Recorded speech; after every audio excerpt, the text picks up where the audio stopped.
네, 감사합니다. 우리 점심 맛있게 드셨을 텐데 또 힘을 내어서 우리 두 번째 강의 함께 공부해 보도록 하겠습니다. 자, 첫 번째 시간에는 왜 온전하고 총체적인 복음 이해가 필요한가?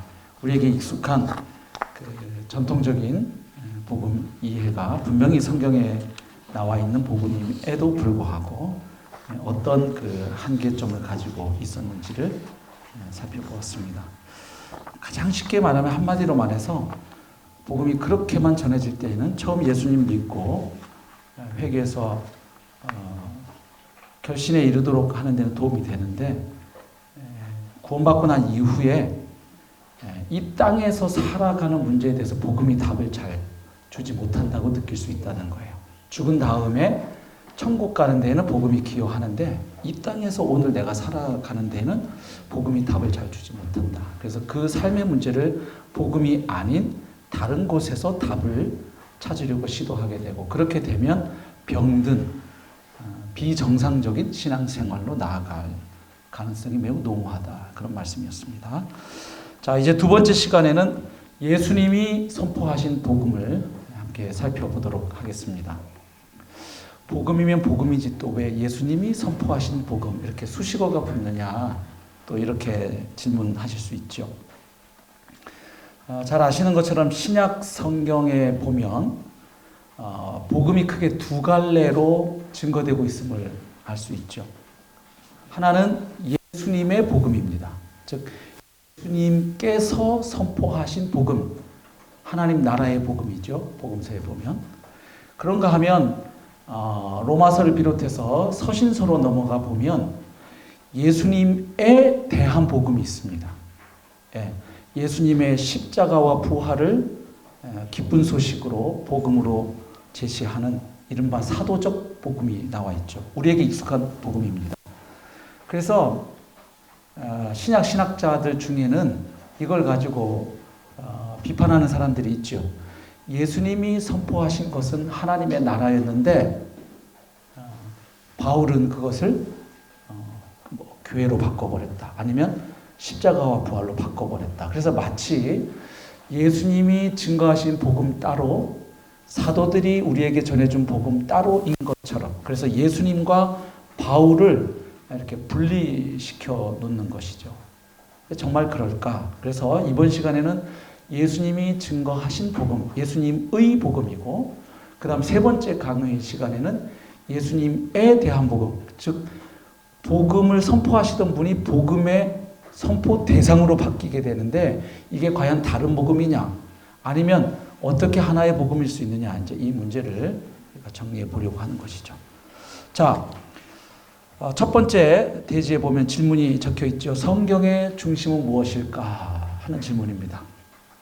성경은 기록되는 하나님의 말씀인데 그 성경 전체의 중심은 무엇 혹은 누구이실까요?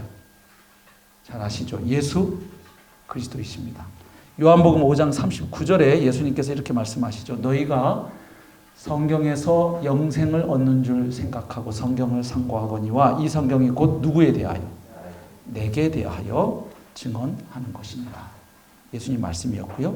또 누가복음 24장에 보면 부활하신 예수님께서 제자들에게 나타나셔서 어떤 일을 하시는데 그 일이 무엇인가 하면 구약 성경과 예수님이 어떻게 연결되는지 풀어주시는 이야기입니다. 그래서 24장 27절에는 예수님이 부활하신 그날, 사망을 정복하고 부활하신 그 영광스러운 날, 공교롭게도 예수님의 제자 가운데 두 사람, 12제자 그룹은 아니었죠. 한 사람의 이름은 글로바라고 나오는데 엠마오라고 하는 마을로 터벅터벅 걸어갑니다. 그러니까 예수님이 십자가에 달려 죽으심으로 이제 다 끝났다고 생각한 거죠. 왜? 나무에 달려 죽었으니까. 하나님의 저주를 받고 죽었으니까 그 예수에게 걸었던 기대는 다 물거품이 되어버린 것이죠. 그들 입장에서. 그래서 터벅터벅 가는데 부활하신 주님이 그들 곁에 오셔서 말을 거는데도 못 알아봅니다. 그렇죠? 그래서 무슨 일 때문에 그렇게 얘기하니까 그 제자 중에 한 사람이 예수님께 혼을 내죠. 아니 당신도 보아하니 지금 예루살렘에서 오는 것 같은데 지금 예루살렘이 나사렛 예수 때문에 한바탕 난리가 난 걸 모른단 말이요? 그 이야기를 지금 누구에게 하고 있어요? 예수님께 하고 있죠. 참 코미디 같은 장면이 아닐 수 없어요. 그래서 이제 그런 상황이 쭉 전개되다가 예수님이 어떻게 하십니까? 선지자들이 말한 모든 것을 마음에 더디 믿는 자들이라고 책망하시고 구약 성경과 예수님에게 일어났던 일, 특별히 십자가의 죽으심과 부활을 연결해서 풀어주시는 일을 하죠. 그리고 또 그들과 함께 한 곳에 들어가셔서 떡을 떼실 때 그들이 비로소 주님을 알아보게 되죠. 그때 제자들이 했던 말이 있습니다. 길에서 말씀을 우리에게 풀어주실 때 속에서 우리 가슴이 뜨겁지 아니하시더냐. 그래서 예수님이 제자들로 하여금 부활을 믿게 하시는 방법을 잘 주목하셔야 됩니다. 야, 나야, 나 못 알아봐? 여기 만져봐. 이 자식들 부활을 안 믿고 말이야.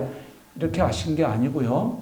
부활하신 그분이 제자들로 하여금 부활을 믿게 하시는데 사용한 방법이 공교롭게도 구약 말씀을 사용하고 계세요.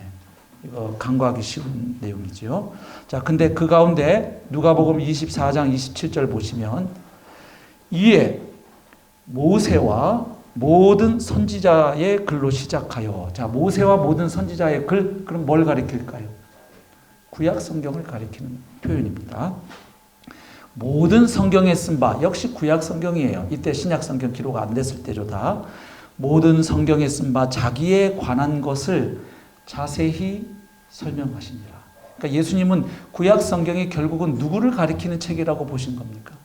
바로 자기 자신에 대해서 가리키고 있는 책이라고 보셨고, 그래서 그 구약 성경을 풀어서 제자들로 하여금 최근에 예수님에게 일어났던 그 모든 일들, 그 사건들이 갑자기 우발적으로 일어난 사건이 아니라 이미 하나님께서 오래전부터 선지자들에게 약속해 오셨던 바로 그 구원 사건이 일어났다는 것을 증명하시는 거죠. 누가복음 24장 44절, 여기는 조금 또 장소가 달라지죠. 어디입니까? 예루살렘입니다. 예루살렘에 그 11명의 제자들이 두려워서 떨면서 한 곳에 모여 있었죠. 근데 그곳에 예수님이 문도 열어주지 않았는데 쓱 나타나셔서 샬롬, 너희에게 평강이 있을지어다, 이렇게 인사하시잖아요. 근데 그때 예수님이 또 무슨 일을 하셨습니까? 같은 일을 하시죠. 24장 44절 보십시오. 또 이르시되 내가 너희와 함께 있을 때에 너희에게 말한 바. 그러니까 처음 말씀하신 것도 아니었어요. 그 전에 계속 했는데 그때는 제자들이 알아들을 귀가 없었고 믿음이 없었던 것이죠. 그래서 사실 요한복음 2장 22절인가요? 보면 예수님께서 부활하신 후에야 제자들이 비로소 예수님과 예수님이 하신 말씀을 믿었더라, 이렇게 기록이 되어 있죠. 자, 여기 보면 내가 너에게 말한 바 곧 모세의 율법과 선지자의 글과 시편에, 이 말은 뭡니까? 구약 성경을 일컫는 일종의 전문 용어입니다. 그 히브리인들이 구약 성경을 가리키는 용어 중에 하나가 타나크라는 말이 있어요. 그 뭐냐면 히브리 성경 장르를 세 개로 구분하잖아요. 토라, 느빔, 크투빔 이렇게 구분하거든요. 그 앞 글자를 따면 타나크, 그 말은 구약 성경을 일컫는 표현이에요. 그래서 지금 여기 모세의 율법, 선지자의 글, 시편, 그러면 그건 구약 성경을 뜻하는 거죠. 바로 구약 성경에 나를 가리켜 기록된 모든 것이 이루어져야 한 말이 이것이라 하시고, 자, 그러니까 신구약 성경 전체의 중심은 누구이시다? 예수 그리스도이십니다. 아멘이시죠? 자, 그럼 두 번째 질문. 성경의 중심이신 예수님의 중심 메시지는 뭐냐 이거예요. 성경의 중심이 예수님인데 그러면 그 예수님에게 있어서 또 가장 중심되고 핵심적인 메시지는 뭐였느냐?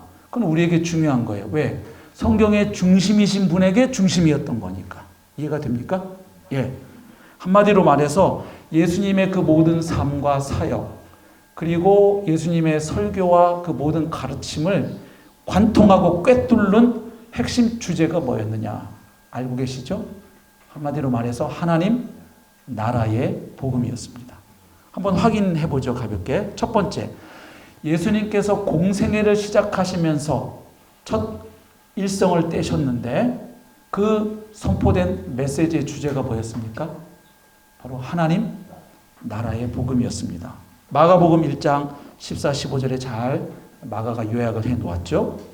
요한이 잡힌 후 예수께서 갈릴리에 오셔서 하나님의 복음을 전파하여 이르시되, 하나님의 복음을 전파하셨습니다. 예수님. 그런데 어떤 내용입니까? 이르시되 때가 찼고 the time has come. 바로 그때가, 그렇게 유대인들이 기다리고 고대하던 바로 그 메시아의 구원의 시대가 드디어 왔다는 거예요. 때가 찼고 하나님의 나라가 가까이 왔으니, 하나님 나라를 이야기하십니다. 따라서 그에 합당한 반응을 예수님이 요구하시는데, 회개하고 복음을 믿으라 하시더라. 회개와 믿음을 촉구하시는 것이죠. 자, 여기서 볼 수 있는 것은 예수님께서 공적 생애를 시작하시면서 선포하셨던 설교의 주제는 뭐였다?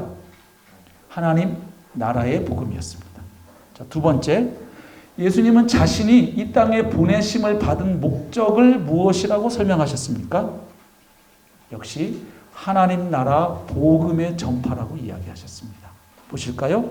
누가복음 4장 43절. 예수께서 이르시되 내가 다른 동네들에서도 하나님의 나라 복음을 전하여야 하리니 나는 이 일을 위해 보내심을 받았노라 하시고. 그러니까 예수님께서 말씀하시는 거예요. 내가 이 세상에 보냄을 받은 목적이 뭐냐? 바로 동네 다니시면서 뭘 전하시는 거예요? 하나님 나라 복음을 전하는 것이죠. 세 번째로, 예수님 자신이 하나님 나라 복음을 위해서 전파하러 오셨을 뿐만 아니라 예수님의 제자들에게도 너희들 가서 전해라 하고 맡겨주신, 지시하신 주제가 뭔가? 바로 하나님 나라의 선포였습니다. 누가복음 9장 1, 2절 보십시오. 예수께서 12제자를 불러 모으사 그들에게 권능을 주십니다. 모든 귀신을 제어하며 병을 고치는 능력과 권위를 주시고, 그 다음 하나님의 나라를 전파하며 앓는 자를 고치게 하려고 내보내시고. 그러니까 예수님이 제자들을 내보내실 때 뭘 전파하라고 시키시는 거예요? 하나님의 나라를 전파하라고 제자들에게 시키셨죠. 누가복음 10장 9절도 보십시오. 거기 있는 병자들을 고치고 또 말하기를 하나님의 나라가 너희에게 가까이 왔다 하라. 그러니까 제자들이 전해야 할 메시지를 주님이 그 입에 담아 주시는 거예요. 하나님 나라를 선포해라. 네. 그 얘기는 뭐냐면 예수님으로 말미암아 드디어 이 땅에 하나님의 나라가, 다시 말하면 하나님의 통치와 구원이 지금 이 땅에 임하고 있다. 네. 바로 그때가 지금 왔다. 이 이야기를 하도록 제자들에게 지시하시죠. 예수님께서 3년간의 공생애를 마치시고 그분의 가장 그 하이라이트 뭐였습니까? 십자가의 대속적 죽으심입니다. 그리고 사망 권세를 정복하고 부활하신 거예요. 그리고 나서 주님은 바로 승천하지 않으셨죠. 부활하신 후에 신약 성경이 가르쳐주는 바에 의하면 약 40일간 주님은 이 땅에 더 체류하시다가 제자들이 보는 가운데 승천하셨죠. 그때 마지막 예수님께서 이 땅에서의 마지막 삶을 마무리하시고 그 모든 사역을 마무리하면서 제자들에게 또 가르치셨던 주제가 성경에 나옵니다. 역시 하나님의 나라입니다. 사도행전 1장 3절을 보십시오. 그가 고난받으신 후에 또한 그들에게 확실한 많은 증거로 친히 살아계심을 나타내사 40일 동안 그들에게 보이시며 하나님 나라의 일을 말씀하시니라. 아멘. 그러니까 이때 하나님 나라의 일은 어떤 내용인지 짐작할 수 있죠.